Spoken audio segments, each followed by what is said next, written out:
Hey, what's up everybody? This is Clint, and for today's video, what I'm going to be doing, and actually moving forward now with many of my videos, are doing what's called these quick hitter videos.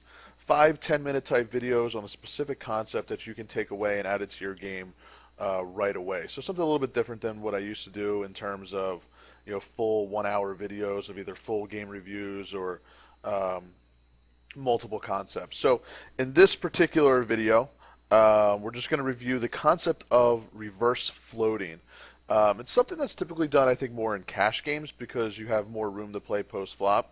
But it's something that I've personally been doing, and I see some other regs are doing, and it's something that has been asked of me lately in terms of how to play a little bit different post-flop. So much of the sit-and-go game is pre-flop play, pushing, shoving, calling all-ins. But we sometimes neglect the post-flop play, and good post-flop play can really help your ROI and help you just to simply build your stack in spots where other people aren't. And most regs, even other good players, are not used to playing post-flop, so it can be a great area to take advantage of while you're playing. So, like I said, we're going to talk today about the reverse float. First, I want to talk about what is floating in general. So, floating in general, and here you can see the common definition of it, is when you call with a weaker hand, or a draw potentially, with the intention of winning the hand on a later street, and we typically refer to floating when you do it in position. Okay? Reverse floating is taking this concept, but instead doing it out of position. And I would say we typically do it in the big blind. If you do it in the small blind, then you might have to worry about, is the big blind going to squeeze? So, disregarding those additional variables, let's just take a simple scenario for today and say that we're going to be in the big blind. So, why don't we set this situation up, when to do the reverse float. So, here's the setup. I typically like to do this versus other regs, other players who essentially have a clue about what's going on. And also when they're opening from late position, because when they're opening from later position, that means they're typically opening their range of hands. So there's a wide range of hands that they're opening with, and accordingly, they're going to be missing the flop very often because they are opening. They're not opening with the strongest hands, as opposed to say early position. So reg opening from later position, and you're going to be in the big blind, and you hold a good hand. Broadways, suited connectors. We can even throw in, so I'll just type it in now, some pocket pairs, smaller pocket pairs. Hands that can simply be good to play post-flop. Maybe you don't want to 3-bet your hand because, again, it can play well post-flop. Maybe you're deeper. You don't necessarily want to 3-bet with these hands. Since these hands can play well post-flop, we can simply just call a raise. So typically, this might be done at like the big blind 50 level, or if you're deeper at like the big blind 100 level. Typically when you get above those blind levels, your stack to blind ratio, you might only have 10, 12, 14 big blinds, where we don't really have much room to be calling and playing post-flop. But if you're at big blind 50 with a 1500 or 2K stack, we do have a little bit of room there. So we're going to be calling a raise from late position in the big blind, and really the general concept here is, and you can see here the key, is that what we're going to be doing is, even if we miss the flop, we're going to be calling most C-bets. Now, if the C-bet it's a huge C-bet or something's abnormal about it, full pot, then we might not want to do that. But if you're up against a typical C-bet at 50% or less, then it's going to be okay to call that C-bet. So, again, keep in mind, we're floating, doing a reverse float out of position. Even if we miss the flop, even though we are playing with good hands, even if we miss, we're typically going to be calling that C-bet. So the question is why? What's the purpose here? So we all know that C-betting in general has become extremely popular. It's really become a standard strategy that when you raise pre-flop and you get called, you need to be the one C-betting, hopefully to take the pot down. So there's obviously a good reason to do it, and most regs will C-bet. So if we know that most regs are going to C-bet, and if we also understand that most of the time they are going to be missing the flop. But again, so are we. But we're actually going to act like we hit it. If we know that they're going to miss the flop most of the time, then there's different strategies we can use to essentially win this pot. Could we check raise the flop? Sure. But I think we want to play this hand. We use the reverse float to essentially play the hand as if we hit top pair. Okay, and I'll talk about that in a little bit. But again, the goal here is to steal the hand away by the river, and it's typically going to be done on the river. And here's how it breaks down. So in a perfect world, here's how the situation will play out. You have a player, a reg, who opens from late position. You're in the big blind. You call. The reg c-bets, and then you call again.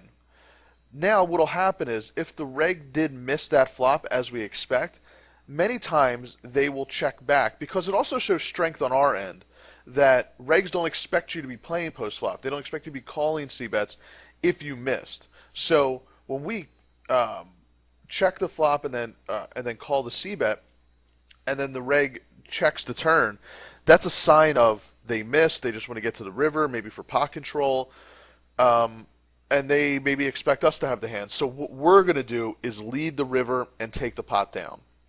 So the ultimate goal here is to get that reg to believe that we hit the flop, they check the turn, and we're going to take it down on the river.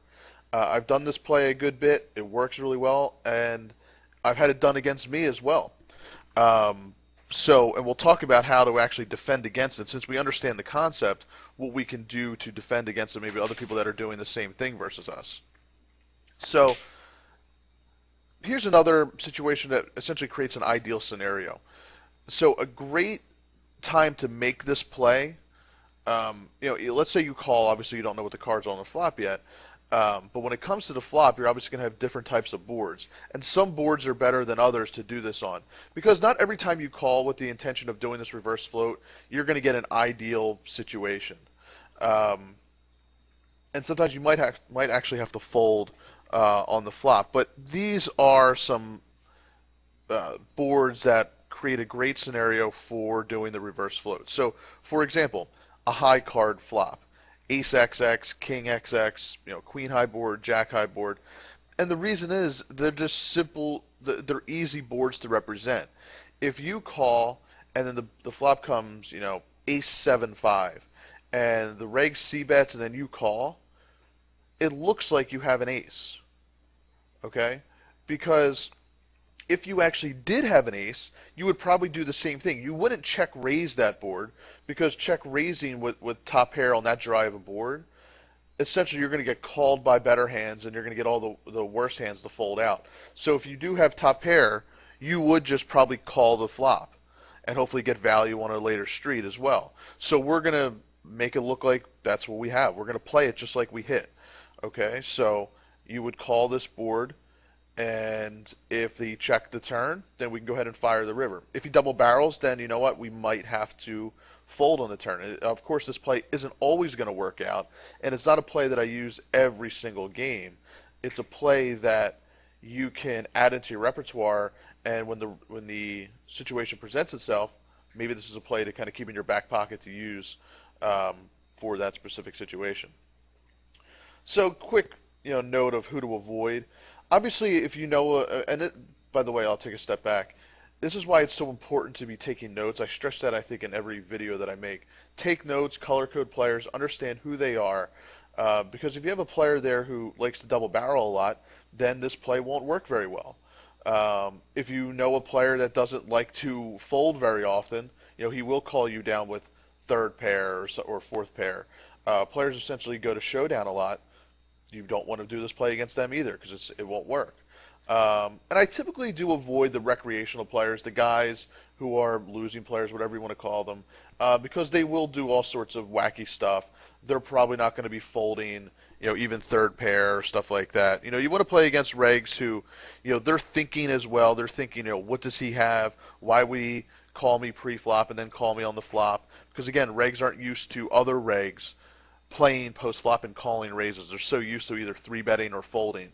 So this is a situation that's really built, in my opinion, against regs. And what I'll say is, use this concept to your advantage.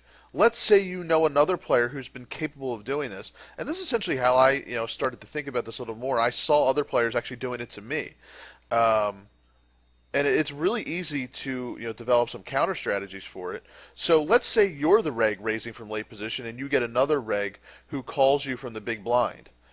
If you're concerned about him doing this reverse floater, you've seen him do it before, you essentially have two easy strategies. One is just double barrel more often, especially when you miss. Make use of the double barrel. You'll probably get that fold on the turn.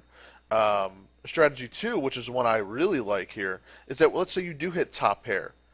Let's make it look like you missed, and then get your opponent to essentially bluff at the river. So when you hit, you make your normal C bet, you get the opponent to call, and then you check the turn just like you would maybe potentially if you missed, and then when he fires the river, then you can just call again, and essentially you've gotten two streets of value there. When maybe if you would have just kept betting, you might have gotten a fold on the turn and you missed out on that second street. So again, taking notes and understanding other players that might be doing this as well, because it is becoming a little bit more common among regs that are willing to play post flop. You can really get some nice value from this play. So hopefully this play makes sense. You can add it into your game right away.